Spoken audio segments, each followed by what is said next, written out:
এই সিনেমাটা দেখার সময় আমি সিনেমা হলে 20 রাকাত নফল নামাজ পড়েছি। বরবাদ দেখেছেন কিনা আমি জানি না, ওই মুভিটার মধ্যে যত রকমের ড্রাগের টেকটিক আছে ওটার মধ্যে সব শেখানো আছে। তাণ্ডব বের হয়েছে, এটার মধ্যে সেম কাহিনীগুলাই, মার্ডার হচ্ছে, খুন হচ্ছে। আমার তো মনে হচ্ছে সবকিছু সিনেমা দেখে হচ্ছে। সম্মানিত হাজিরিন, আপনারা টাঙ্গাইলের কালিহাতীতে নিরাপত্তার অভাবে জনপ্রিয় সিনেমা তাণ্ডবের প্রদর্শনী বন্ধ করতে বাধ্য হয়েছে আয়োজকরা। 10 জুন বিকেল থেকে কালিহাতীর আউলিয়াবাদ এলাকায় জেলা পরিষদের কমিউনিটি সেন্টার কাম মাল্টিপারপাস হলে প্রচারিত সিনেমা বন্ধ করা হয়।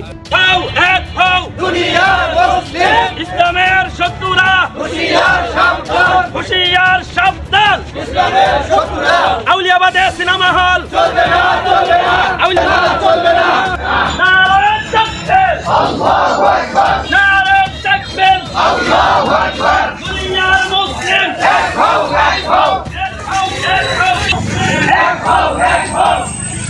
আশা রাখি আল্লাহ তাআলা এই আউলিয়াবাদের বসবাস রক্ষা করবে এবং কি যত নাস্তিক, যত ইসলামী অপশক্তি, ইসলামের বিরুদ্ধে যত শক্তি আছে, ইসলামের বিরুদ্ধে যত শক্তি আছে, সমস্ত শক্তি আজকের এই প্রতিবাদ মিছিলের মাধ্যমে ইনশাআল্লাহ আউলিয়াবাদ থেকে উৎখাত হবে ইনশাআল্লাহ। এটা হলো আউলিয়াদের গ্রাম, এখানে আউলিয়া ওলি আল্লাহ বসবাস করে। এখানে কোনো রকম সিনেমা হল চালু করে দেওয়া হবে না। এই সিনেমাটা দেখার সময় আমি সিনেমা হলে 20 রাকাত নফল নামাজ পড়েছি। বেয়াদব বলে আমি আজকে সিনেমা হলে গিয়া সিনেমা দেখছি, সিনেমা ভালো লাগছে, এজন্য সিনেমা হলেই 20 রাকাত নফল নামাজ পড়ছি। আর জোরে বলেন নাউজুবিল্লাহ। এ কি আসলেই মুসলমান না বেঈমান? এরা যে মুসলমান বলবে সেও বেঈমান।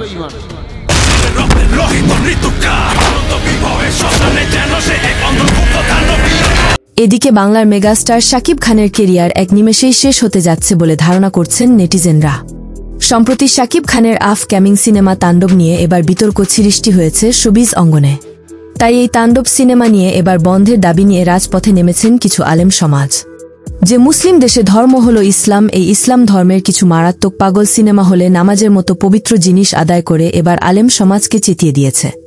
দেশের কিছু আলেম সমাজ মনে করেন এই শাকিব খান দেশের মুসলিমদেরকে সিনেমার মধ্যে যা শিক্ষা দিচ্ছে তাতে করে এই দেশ ও জাতির জন্য লজ্জা ও দুঃখজনক।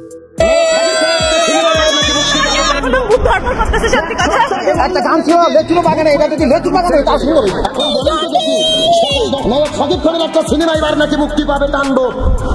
1 সপ্তাহ আগে অনলাইনে টিকিট বুক করে রেখেছে যুবক ছেলে পেলে। এখন বলেন তো দেখি, সকাল 10টায় যদি সিনেমা হয়, সকাল 10টায় যারা সিনেমা দেখার জন্য যাবে এর আগে নামাজ পড়বে কখন? নামাজ পড়ার কি সুযোগ আছে? কুরবানি করার সুযোগ আছে? সকাল 10টা 12টা সারাদিন সিনেমা দেখার জন্য টিকিট বুক দিয়ে রাখতেছে অনলাইনে।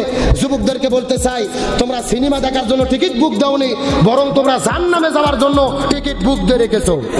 কথা বল না কে? আর আমার দেশের মিডিয়া এই যে ঈদ চলতেছে, আমাদের কি কি আমল করতে হবে? এই যে আজকে 9 জিলহজ, একটা রোজা রাখলে অতীত 1 বছর, ভবিষ্যৎ 1 বছর, 2 বছরের জীবনের গুনাহ মাফ। সুবহানাল্লাহ বলেন। এই সমস্ত ফজিলতের কথা কোন টেলিভিশনে কি প্রচার হয়? জোরে বলেন, প্রচার হয়? টেলিভিশনের ভেতরে হজের ফজিলতের প্রচার নাই, ইয়াউমুল আরাফাতের আমলের প্রচার নাই, আইয়ামে তাশরিকের আমলের প্রচার নাই। ঈদের 1 মাস আগে থেকে নায়ক শাকিব খানের কি সিনেমা আসছে, তাণ্ডবে কি হচ্ছে, কে নায়ক নায়িকা, লিচুর বাগানে কি হলো, কাঁঠালের বাগানে কি হলো, এইগুলো খবর নিয়ে তারা ব্যস্ত। কথা বলেন ঠিক কিনা? এটা মুসলমানের দেশ, আমাদের ভাবতে লজ্জা হয়। তাই তো শাকিব খানের বিপরীতে সিনেমা হলের সামনেই দেশের একজন সাধারণ নাগরিক শাকিব খানকে উদ্দেশ্য করে মিডিয়ার সামনে প্রকাশ্যে বলেন, বরবাদ দেখেছেন কিনা আমি জানি না, ওই মুভিটার মধ্যে যত রকমের ড্রাগের টেকটিক আছে ওটার মধ্যে সব শেখানো আছে। তাণ্ডব বের হয়েছে, এটার মধ্যে সেম কাহিনীগুলাই, মার্ডার হচ্ছে, খুন হচ্ছে। আমার তো মনে হচ্ছে সবকিছু সিনেমা দেখে হচ্ছে। শাকিব খানের আমার এই জিনিসটা ভালো লাগছে যে সে হাতে নিয়ে একটা নেশা নেই, বুঝছেন। আর এই মুভিগুলো যতটুকু দেখলাম আপনার হিন্দি সিনেমা থেকে কিছু কিছু কেটে কেটে কেটে কেটে করা হচ্ছে। কিন্তু 2টা বাচ্চা আছে, বুবলির একটা অপুর, তো ওনার বাচ্চারা কিন্তু ওনাকে দেখেই শিখবে। একেবারে প্রথম সিনারিটা শুরুই হয় একজন টিচারকে খুন করে। কেন? ক্লাসরুমে একটা মেয়েকে কিস করে, টিচারকে শাসন করতে পারবে না। টিচার যখন শাসন করতে গেছে বরবাদে, তখন সাকিব খান টিচারকে মেরে ফেলে।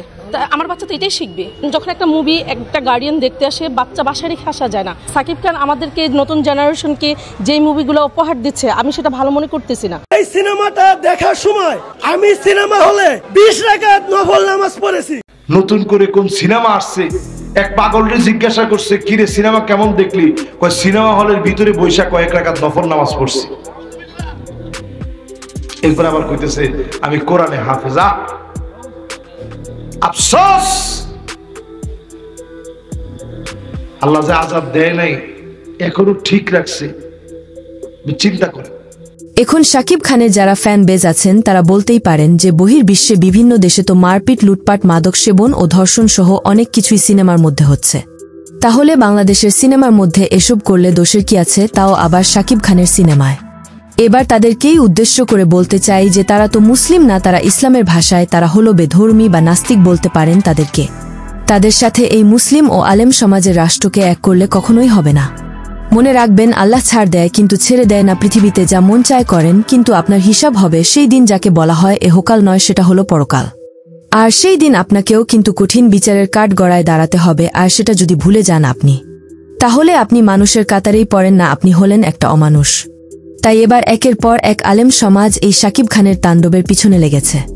পরিশেষে বলতেই চাই, শাকিব খান কি দিন দিন দেশকে রিপ্রেজেন্ট করছে না পরকালের জন্য আপনার আমার জন্য জাহান্নামে যাওয়ার পথ সহজ করে দিচ্ছে এই শাকিব খান।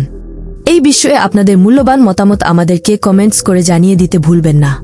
এই সিনেমাটা দেখার সময় আমি সিনেমা হলে 20 রাকাত নফল নামাজ পড়েছি। সিনেমা এবার নাকি মুক্তি পাবে তাণ্ডব। এক সপ্তাহ আগে অনলাইনে টিকিট বুক করে রেখেছে যুবক ছেলে পেলে। এখন বলেন তো দেখি, সকাল 10টায় যদি সিনেমা হয়, সকাল 10টায় যারা সিনেমা দেখার জন্য যাবে এর আগে নামাজ পড়বে কখন? নামাজ পড়ার কি সুযোগ আছে? কুরবানি করার সুযোগ আছে? সকাল 10টা 12টা সারাদিন সিনেমা দেখার জন্য টিকিট বুক দিয়ে রাখতেছে অনলাইনে। যুবকদেরকে বলতে চাই, তোমরা সিনেমা দেখার জন্য টিকিট বুক দাওনি, বরং তোমরা জাহান্নামে যাওয়ার জন্য টিকিট বুক দিয়ে রেখেছো। কথা বল না কে? এতক্ষণ আমাদের সাথে থেকে ভিডিওটি শেষ পর্যন্ত দেখার জন্য আপনাকে অসংখ্য ধন্যবাদ।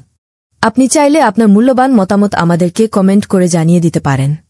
আমরা আপনার সেই মহামূল্যবান কমেন্টের রিপ্লাই দেওয়ার জন্য সর্বদা চেষ্টা করব।